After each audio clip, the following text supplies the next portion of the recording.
Es un gozo, es un privilegio, es una bendición. Muy bien, amados, voy a tratar un tema un poquito delicado, pero pues ya sabe que los domingos en la noche así se pone, ¿verdad? Se pone todo delicado. Pero vamos a hablar, hermano, del encubrimiento del pecado. Para ello quiero que me acompañe al Salmo 32, versículo 1 al 5, si es usted tan amable, hermano. Vamos a darle lectura a la palabra y quiero que abra su corazón. Quiero que con mucha madurez escuche la palabra del Señor, hermanos. Que sean pacientes y que sobre todo cuando estén oyendo la palabra del Señor, interpreten las circunstancias y las situaciones con la gracia de Cristo Jesús. Amén. Ahorita le voy a explicar por qué le estoy diciendo esto. Vamos a darle lectura primeramente a la palabra de Dios. Sí, hermanos. Salmo 32, versículo 1 al 5. La palabra de Dios dice: bienaventurado aquel cuya transgresión ha sido perdonada y cubierto su pecado. Bienaventurado el hombre a quien Jehová no culpa de iniquidad y en cuyo espíritu no hay engaño. Pongámosle atención a esta última porción del versículo 2. Y en cuyo espíritu no hay engaño. Ahora, vamos al siguiente versículo, el 3, que es el que nos va a traer la exhortación. Del 3 al 5, hermanos. Dice el 3: mientras callé, se envejecieron mis huesos, en mi gemir todo el día, porque de día y de noche se agravó sobre mí tu mano, se volvió mi verdor en sequedad de verano. Versículo 5: mi pecado te declaré y no encubrí mi iniquidad. Dije: confesaré mis transgresiones a Jehová, y tú perdonaste la maldad de mi pecado. Antes de entrar directamente en el texto y en algunos puntos que quiero compartir con ustedes, quiero hacer una aclaración, porque ha habido una mala interpretación cuando alguien comete una falla, una falta dentro de la congregación, hermanos, o dentro del contexto de la iglesia. Se lo voy a explicar de una manera muy simple, muy sencilla. Si el pecado que se ha cometido afecta el público, debe de hacerse la confesión en público. Si el pecado que se ha hecho tiene un efecto íntimo familiar, la confesión es dentro de la intimidad familiar. Cuando el pecado es hacia el prójimo, es entre el Dios, el pecador y el prójimo. ¿Por qué le digo esto, hermanos? Porque mientras no haya un efecto negativo o nocivo al público en general, ya sea al común de afuera o a la congregación, yo digo que eso se debe de mantener, hermano, en la privacidad entre Dios, el que pecó, y las personas afectadas que necesitan restauración. ¿Me están entendiendo, hermanos? Tenemos la falla, la falta, el error, la mala interpretación de que cuando alguien comete una falta, publicarlo y hacer algo que se pudo haber tratado en privacidad sin tener efectos secundarios, hermanos, hacerlo más grande, más grande. La palabra de Dios nos exhorta a aquellos, ustedes que son espirituales, restaurar al que ha fallado con espíritu de mansedumbre. O sea, con un poco de misericordia y de gracia, hermanos. Y si hay algo que a veces la iglesia no tiene, o que algunos elementos de la iglesia no tienen, es precisamente eso: misericordia, hermanos. Un poco de compasión. Déjenle doy otra explicación, hermanos. Cuando alguien comete un pecado, el mismo pecado carga el aguijón, carga la consecuencia. Entonces la persona que ha fallado, sea un fallo de cualquier tipo, sea moral, sea de ofensa, sea de cualquier índole, las consecuencias son inevitables. Cuando alguien peca, siempre hay una consecuencia. Porque todo sale a la luz, porque todo, hermano, se revela, y porque tarde que temprano aquello va a explotar. ¿Me están escuchando, santo? Entonces, si el pecado ya lleva en sí mismo su carga, su aguijón, su dolor, su consecuencia, ¿por qué nosotros tenemos que convertirnos en jueces y golpear a las personas cuando han cometido una falla? ¿Me están comprendiendo, hermano? La iglesia nunca debe de tomar el lugar de juez, hermano, ni enjuiciar a las personas. Porque la misma palabra de Dios te dice, restaurarle con espíritu de mansedumbre, recordando que vosotros también podéis caer en la misma situación o circunstancia. Hay que ser un poco más misericordiosos, hermanos, porque ya las personas que han pecado, que han fallado, ya están sufriendo. A eso es lo que yo veo aquí en la palabra del Señor. El pecado que se comete trae sufrimiento, hermanos. ¿Por qué? El mismo Señor Jesús lo dijo, hermanos, en Juan capítulo 8, versículo 34. Jesús le respondió: de cierto os digo, que todo aquel que hace pecado, esclavo es del pecado. Vuelve otra vez la esclavitud. ¿Y qué es la esclavitud? Sino opresión, sino dolor, sino angustia, sino falta de libertad, hermano. Entonces el pecado en sí mismo ya trae dolor. A veces no necesitamos, hermanos, no necesitamos nosotros ser el aguijón o ser las personas que acusamos. Recuerde que al diablo se le llamó, ¿qué? Acusador. ¿Cuántos acusadores hay aquí? Levanten la mano. Así es. Entonces, amados, quiero darle rápidamente 3 consecuencias de encubrir el pecado. Ahora, ¿por qué dice encubrir? ¿Por qué hablamos de encubrimiento? Porque la realidad es, amados de Dios, que del pecado no nos podemos escapar como seres humanos. Cristo nos hizo libres del pecado, nos limpió del pecado, nos perdonó de nuestros pecados. Pero nuestra humanidad, nuestra carnalidad, nuestra deficiencia humana tiene la tendencia a seguir cometiendo faltas, errores. ¿Me están siguiendo? Es la naturaleza nuestra. Ya no estamos hablando de los pecados tan visibles como los que teníamos antes: blasfemias, vicios, maliciencias y toda aquella perversidad que hacíamos anteriormente. Pero todavía en nosotros cohabitan ciertos caracteres, actitudes, personalidades, expresiones, palabras que no son agradables ante los ojos de Dios, porque dañan a las personas. El enojo, la ira, la falta de perdón, no se diga el pecado de saber hacer lo bueno y no hacerlo. ¿Aló? Que lo que dice Santiago. Ahora, ¿por qué le digo todo esto?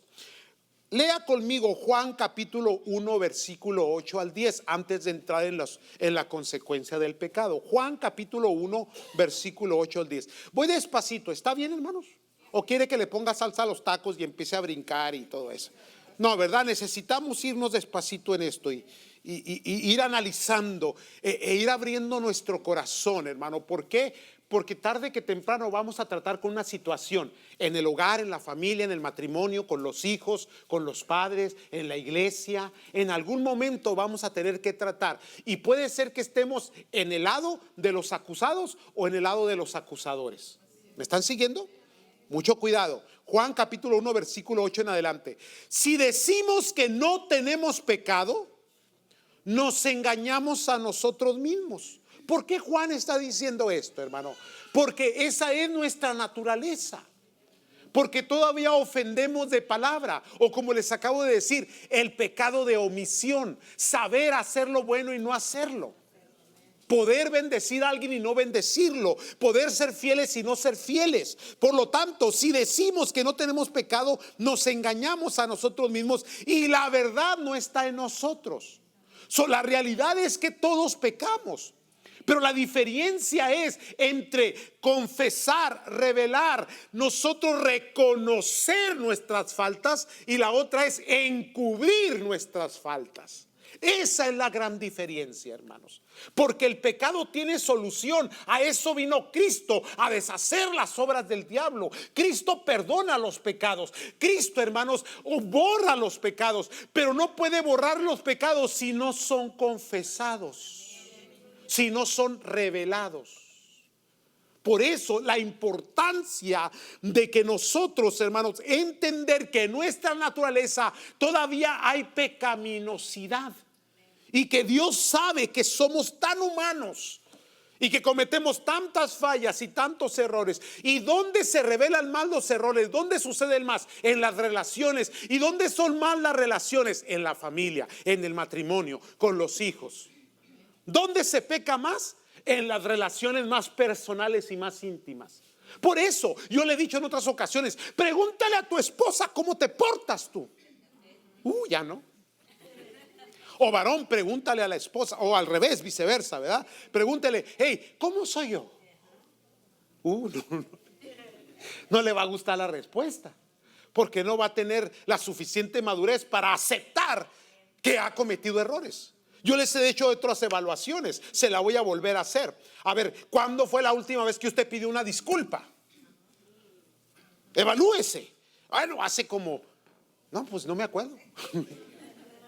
Claro, no se acuerda porque usted no se ha disculpado porque nunca ha fallado.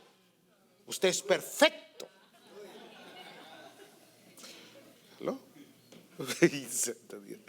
Entonces, más bien no es que no haya fallado, es que no reconoce que ha fallado.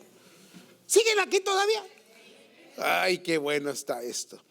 Entonces el versículo 9 dice, si confesamos nuestros pecados, ve, hay solución, hay confesión. Ahora, ¿hacia quién se ofende? Si ofendiste a Dios, confiésaselo a Dios. Si ofendiste a tu hermano, confiésaselo a tu hermano.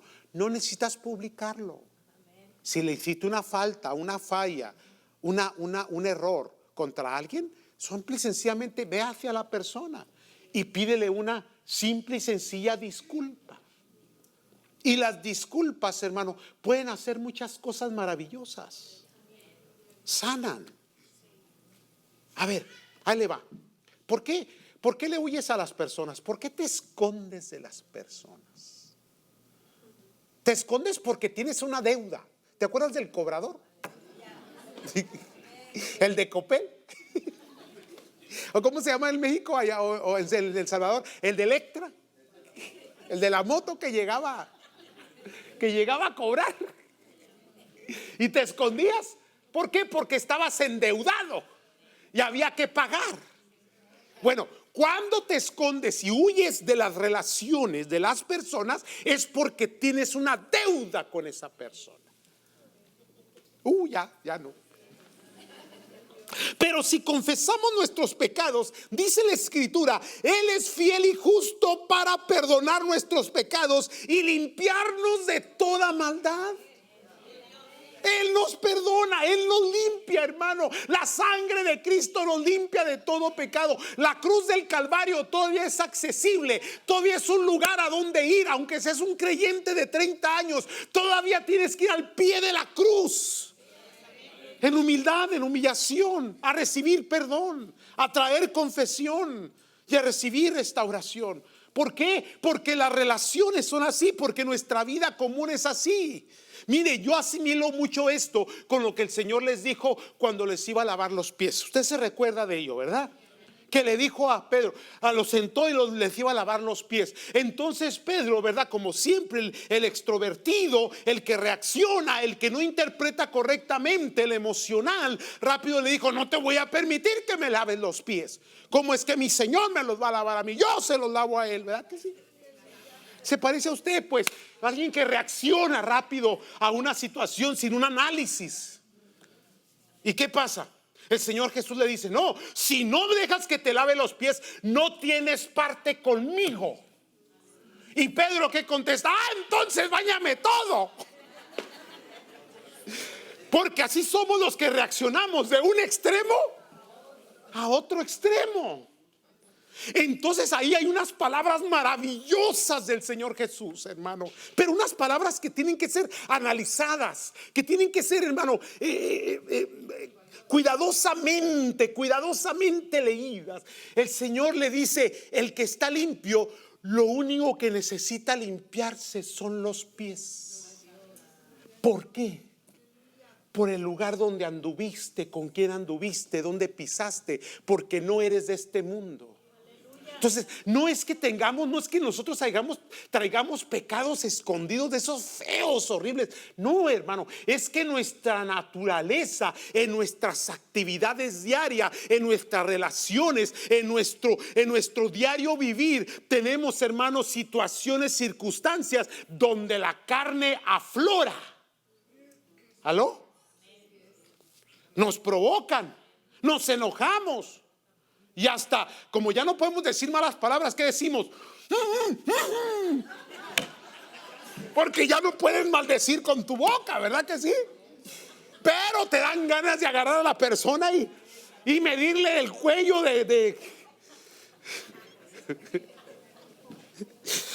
Entonces, eso es lo que quiso dar a entender el Señor Jesús a Pedro. Pedro, ya estás limpio. Ya vosotros estáis limpios por la palabra que os he hablado.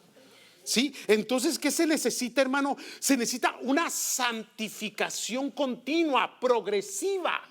Una santificación, hermano, que se está buscando continuamente. Por eso es que perseveramos, por eso es que buscamos. Y el Espíritu de Dios nos revela nuestras faltas, hermano. Y cuando cometes falta y eres un hombre, una mujer de Dios, el Espíritu Santo te reprende. No me digas que no. Y te acorrala y estás mal. Y tú, como eres bien egoísta y bien legalista y bien egocéntrico, te aferras a que no. Y vas en contra de los propósitos y de la voluntad de Dios. Y como Dios te ama tanto, irá. ¿Aló? Y a Dios le encanta sonarse a su pueblo. Amén. Versículo 10: si decimos que no hemos pecado, le hacemos a él mentiroso y su palabra no está en nosotros. ¿Qué nos está diciendo Pedro? Reconozcamos que cometemos faltas. ¿Sí? Ahora, volvamos otra vez a donde nos quedamos, al Salmo 32, del 1 al 5. ¿Cuál es el resultado de callarlo? Porque ya sabemos que sí hemos cometido faltas, pero ahora, el resultado de guardar, de esconder nuestras faltas y nuestro pecado. Son tres las que yo encuentro. No voy porque ya se me fue la hora. Entonces, para no entretenerlos mucho y tampoco aburrirlos y que me sigan prestando atención, se los voy a dar así rápidamente. Tres cosas o tres resultados de esconder, guardar, de tener la actitud de callar, de encubrir el pecado. Callar es no confesar, porque dice callé, dijo el salmista. Encubrir es esconder. Entonces, dos verbos aquí. Callar es no confesarlo. Juan dice si confesares, ¿sí? Dios sabe que está ahí, pero Dios espera que lo confieses. Y la otra es esconderlo o tratar de esconderlo. Porque ¿qué puedes esconder ante los ojos de Dios, hermano? Por favor, ya, olvídate de esas cosas, hermano. Amén. Por eso es que hay personas que, o más bien lo que dijo el salmista en el versículo 2, y en cuyo espíritu no hay engaño. Porque no reconocer que tengo pecado es engañarme a mí mismo. ¿Siguen aquí? ¿Ya se enojaron? No, ok. Entonces, ¿cuáles son los tres resultados, los tres frutos de no confesar y de esconder el pecado? Número 1, enfermedad. ¿Qué es el pecado? El pecado en su original es rebelión. Rebelión es ir en contra de lo que Dios dice que se tiene que ser o se tiene que hacer. ¿Estamos de aquí? ¿De acuerdo? Entonces, cuando vamos en contra de Dios, vamos en contra de su bienaventuranza, de su bendición, de su salud. ¿Qué pasa entonces? Se cierra el cielo, hermano. Hermano, se corta la corriente entre lo espiritual o divino y tu persona. Eso es lo que hace el pecado. El pecado rompió la relación entre el hombre y Dios. Por eso vino Cristo. Cristo restauró la relación entre Dios y el hombre cuando resolvió el problema del pecado con la cruz del Calvario. ¿Estamos comprendiendo, hermanos? Entonces, ¿qué pasa? Que lo primero que empieza a suceder en tu vida es que te empiezas a enfermar. Ya se lo había dicho en otras ocasiones. Muchas de nuestras enfermedades no son sino consecuencias de nuestros propios pecados. Cuerpo y alma. Hay enfermedades espirituales, hay enfermedades psicológicas, hay enfermedades relacionales, hay enfermedades de diferentes índoles y aún hasta las mismas físicas también. Que mucha gente se enferma por tanta problemática que tiene. Y la problemática no es otra cosa sino el resultado de una actividad o de un estilo de vida pecaminoso. Nadie debe estar más saludable que los hijos de Dios, porque los hijos de Dios no toman, no fuman, no se desvelan. ¿Aló? Sí. Los hijos de Dios no sufren de ningún tipo de esas enfermedades muy modernas como la bulimia. ¿Y cuáles son las otras? Las que comen mucho, la que dejas de comer así y eso. Todas esas cosas. Los creyentes, porque tienen paz. Ahora, mire, le voy a dar un ejemplo. Mi abuelo Matías, el papá de ustedes conocen a mi papá, Mi papá ya lo miraron, ellos son longevos, son de carrera larga. Y mi abuelo murió a los 97 años tenía cuando falleció. Ahora, siempre hicimos la pregunta, si bebió tanto y fumó tanto y fue tan bárbaro, yo le preguntaba a mis tías, ¿por qué el vicio no se lo acabó? Y ellas me contestaron, porque tu abuelo nunca se preocupó. Cuando mi papá alcanzó la edad suficiente para trabajar, que en aquellos años, en la antigüedad, ya cuando el jovencito tenía 13, 14 años y ya podía trabajar, y como él era el mayor de la familia, dice mi abuela, que también ya se fue, también a los 96, muy longeva. Ella me dijo, cuando tu papá cumplió los 14 años, dice, él se tuvo que hacer cargo de la familia. Porque cuando tu abuelo miró que su hijo, Jesús Manuel, dice, ya tenía la fuerza para trabajar, él se sentó. Dejó de preocuparse. Y todo le resbalaba.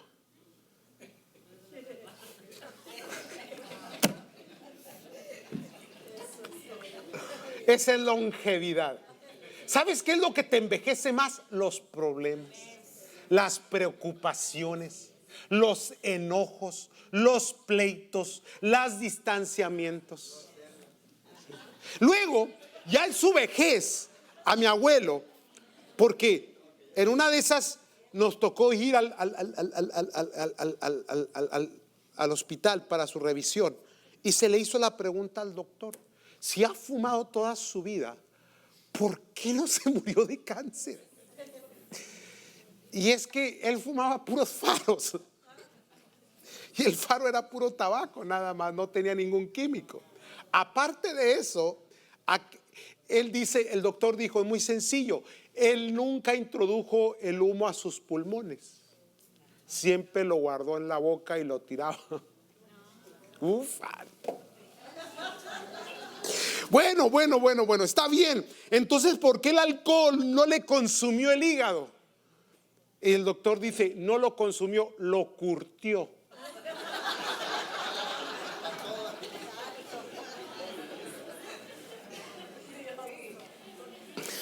Entonces, después viene un análisis mío y digo, ¿por qué la gente se enferma y se muere tan pronto.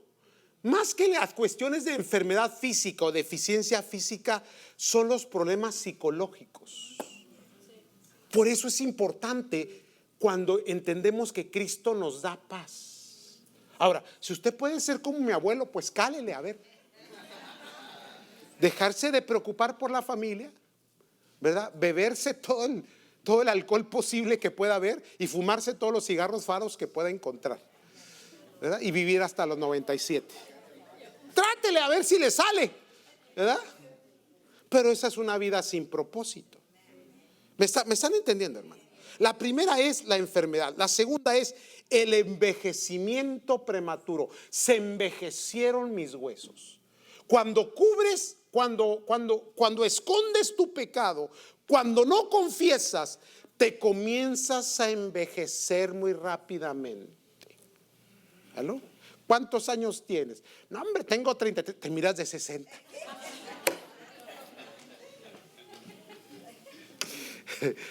Y aunque te estires, no le hace. La enfermedad puede ser psicológica, emocional, interna, del espíritu, del alma, tanto como del cuerpo.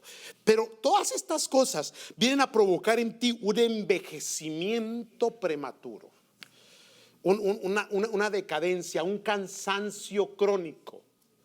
Los párpados se te comienzan a caer, las arrugas, las patitas de gallo se comienzan a marcar. ¿Dicen amén? Ahora, yo me he dado cuenta de esto, que las personas que tienen paz, aun cuando ya los años los están alcanzando, la fuerza y el vigor está sobre de ellos todavía.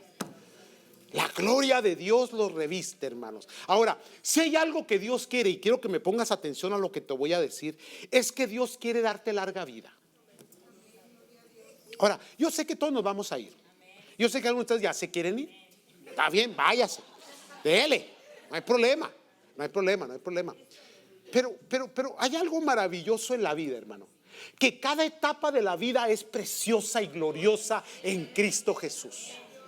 Entonces, yo he aprendido que cada etapa de mi vida tengo que disfrutarla al máximo. Sí, disfrutarlo. ¿Por qué, hermano? Porque son oportunidades. Ahora sí, ciertamente esto se va a acabar, pero mientras se acaba, gocemos de la bendición y la gloria de Dios, hermanos. Entonces, para ello hay que cuidarse y hay que hacer las cosas bien. ¿Para qué? Para mantener una salud. ¿Para qué? Para cuando lleguemos a cuando nuestros cuerpos comiencen a ser un poquito más débiles y comiencen a percibir, a recibir las enfermedades del entorno, hermano, tengamos la suficiente fuerza. Porque usted se quiere morir parado. ¿Entiende eso? ¿Sí? ¿Quiere que le explique esto de morirse parado? Morirse de pie, me estoy refiriendo a morirse, hermano, en actividad.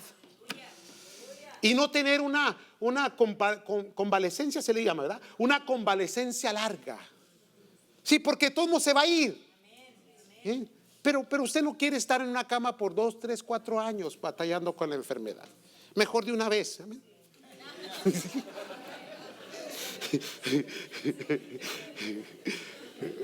No, cuídese pues. O sea, perdone los pecados, viva feliz, sea sano, confiese sus faltas, llévesela bien con la gente, sean amables, amen a las personas, amen la vida, disfruten lo que tienen. Dejen de estarse preocupando por lo que no tienen. Dejen de estarse deprimiendo por lo que pasó ayer. Dejen de estar con ansiedad por lo que va a pasar mañana. Descansa en el Señor. Disfruta tu día. Nuevas son sus misericordias cada mañana. Alaba a Dios. Vente a la casa del Señor. Bendice al Señor con toda tu alma y todo tu corazón. Quita la amargura. Quita todas esas cosas. ¿Por qué? Porque vas a envejecer prematuramente. Amén. Sí, hermano, tranquilo. Que te pase lo que mi abuelo, que le resbala todo. Que por qué duró tanto, porque nunca se preocupó, mi hijo, por eso. Entonces, deje de preocuparse. Además, ¿qué resuelve usted con las preocupaciones? ¿Resolvió algo? No. Entonces, y siempre se lo he dicho en otras ocasiones, hágase de mantequilla, que le resbale todo. Hermano, que ahí andan hablando. Ah, qué bueno. Sí, hermano, que usted sí soy. Disfrute, tranquilo, que es Dios el que juzga y es Dios el que tiene todo en su mano. Enfermedad, envejecimiento prematuro y la tercera, aflicción. La aflicción es lo que dice los gemidos constantes, la continua queja. ¿Cuántos de ustedes viven quejándose? A nadie, gracias a Dios. Sí, hay gente que se queja de todo, se queja del calor, se queja del frío, se queja del aire acondicionado, se queja de la silla donde está sentado. Puede ser la silla más cómoda, pero hay que quejarse de algo. Se queja del pastor, se queja de los hermanos, se queja del auto, se queja. Ahora, ¿qué es la queja? Inconformidad. ¿Qué es la queja? Insatisfacción. ¿Qué es la queja? Falta de todo, cuando la realidad es que todo lo tienes. O sea, no es nomás que una necedad personal. A ver, damitas, ¿cuántos de ustedes se quejan con el viejo? Ninguna, gracias a Dios. Porque los gemidos constantes producen aflicción. ¿Qué es la aflicción? La aflicción es la opresión. Opresión es oprimir. Es cuando sientes que todo está encima de ti. Es cuando sientes que todo está, hermanos, empujándote hacia adentro y te sientes incómodo. ¿Aló? Ahora, lo peor de todo es que las personas que están en esa circunstancia de aflicción creen que cambiando de ambiente o de relaciones las cosas van a cambiar. Ejemplo, el que está en un matrimonio y luego es un matrimonio conflictivo, dice, pues me divorcio y me caso con otra, con otro, y ahí se resuelve. Y no es cierto, sale de un infierno para entrar a otro infierno, o sale de un infierno para irse al lago de fuego. O sea, ¿por qué? Porque a veces el problema no son las personas, sino nosotros mismos. Sí, me voy de iglesia y no sabe que allá, a esa iglesia se mira muy bien, pero una vez que llega usted la va a echar a perder. Pues.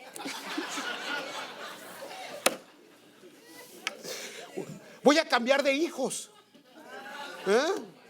Sí, porque cuando se divorcia, ¿verdad? Lo que hace es que deja los suyos y agarra los de otro.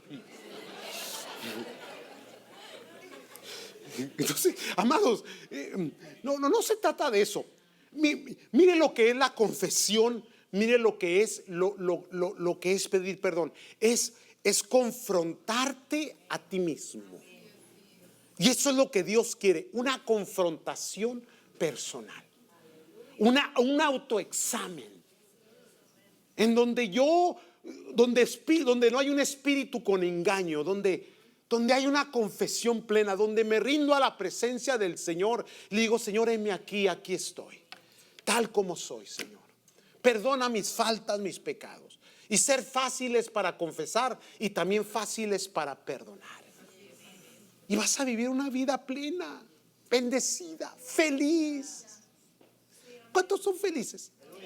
A ver, díganme amén todos los infelices. A ver, si me están oyendo, nomás estoy calando.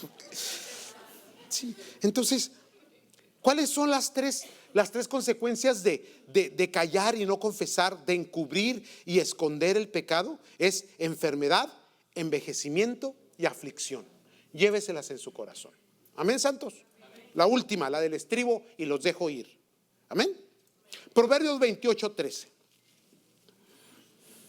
Esta es una escritura muy conocida de ustedes. Proverbios 28:13.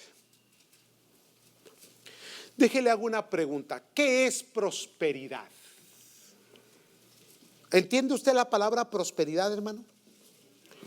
Ahora, bajo ciertos movimientos y ciertos sistemas teológicos que se han levantado en los últimos años, la prosperidad siempre se asimila o siempre va eslabonada a la cuestión económica. Yo le voy a decir algo. Yo he conocido muchas personas muy pudientes, muy pudientes, y viven vidas tan miserables, hermano, pero tan miserables. ¿Cómo es posible que teniendo tanto no puedas disfrutar nada? Y hay gente que sencillamente no tiene mucho, vive a su día, vive a su tiempo, vive con lo que tiene y es feliz y disfruta. Porque la abundancia no está, hermanos, en las cosas económicas que tienes, sino en cuánto puedes disfrutar lo poco o lo mucho que tienes. Ahora, ¿dónde se disfrutan más las cosas, hermano? Las cosas nunca se pueden disfrutar en soledad. Nunca, nunca. Todo lo que tiene que ver con cuestión material es para compartirse. Todo lo que tú trabajas te lo gastas en tus hijos, en tu familia, en tu casa, que compartes en el núcleo familiar, ¿verdad? Y hay gente que por eso vive sola, ¿verdad? No tiene ni perro que le ladre. ¿Por qué? Porque como no quieren compartir, son tan ávaros que todo lo que ganen, todo lo que tienen, lo absorben en su propio ego y no quieren a nadie que intervenga. Y ahí están en Navidad comiendo solos. ¿Dónde está el goce, la alegría de los hijos, de las esposas de los hijos, los esposos de las hijas, los nietos, el ruido, el compañerismo, el convivio, las risas, aún las tragedias y los dolores cuando llegan a la familia, hermano? Y ahí está la familia contigo para abrazarte, para decirte estoy contigo, mis oraciones. Compartimos el dolor, compartimos la angustia, pero también compartimos las alegrías y los bienes. Eso es prosperidad. Prosperidad es la alegría y el gozo y la plenitud de la dádiva de Dios en tu vida. ¿Aló? Ahora sí leamos el texto. Proverbios 28:13. Y con esto sí los dejo ir a de veras, porque ya siento que ya les está doliendo. Dice la escritura: el que cubre su pecado, ¿qué dice la Biblia? No prosperará. ¿En qué está dónde se esconde la prosperidad? En hacer un pacto con Dios de $1,000. No, hermano. En que confieses tu avaricia delante de Dios.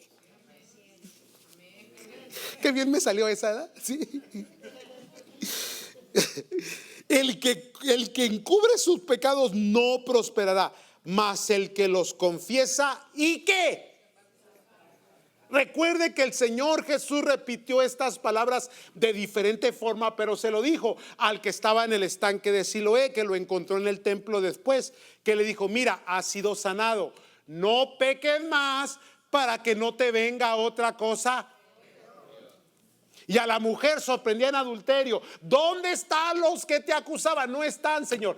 Yo tampoco te condeno. Vete en paz. ¿Y qué? ¿Para qué volver a estar en lazo, en yugo, en cadenas de esclavitud, si ya fuimos libres de ellas, hermano?